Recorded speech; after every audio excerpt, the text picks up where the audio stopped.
নির্বাচন অতীতে কার বিরুদ্ধে করতাম এটা আমাদের প্রকাশ্য ছিল এবং আমাদের প্রতিপক্ষকে সেটা প্রকাশ্য ছিল। প্রতিপক্ষের যারা সহানুভূতিশীল অথবা প্রতিপক্ষে কারা কারা ভোট দেবেন সেটাও আমাদের জানা ছিল। কিন্তু এইবার কিন্তু আমরা জানতাম না যে আমরা কার ভোট পাচ্ছি কার ভোট পাচ্ছি না। সত্যিকার অর্থে একটা মানে অন্ধকারে ঢিল ছোড়ার মতো অথবা ছায়ার সাথে যুদ্ধ করার মতো যুদ্ধ করেছি। প্রতিপক্ষ যা দেখছি কিন্তু তার চাইতে বেশি প্রতিপক্ষ রাজনৈতিক মাঠে উপস্থিতি আমরা টের পাচ্ছি।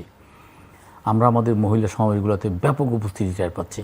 কিন্তু 2-3টা মিটিং করার পরে আমরা মানে বুঝতে চেষ্টা করছি যে আমাদের মিটিংগুলোতে আমাদের ধারণার বাইরে কেন মহিলা হচ্ছে, এতটা আমরা ধারণা করিনি। পরবর্তীকালে আমরা জানতে পেরেছি যে প্রতিপক্ষ একটা স্ট্র্যাটেজি নিয়েছে যে আমরা আমাদের প্রত্যেকটা মিটিংয়ে তাদের মহিলারা স্বতঃস্ফূর্তভাবে অংশগ্রহণ করবে, যেন আমরা চিহ্নিত করতে না পারি আমাদের প্রতিপক্ষ কী পরিমাণ মহিলা আছে।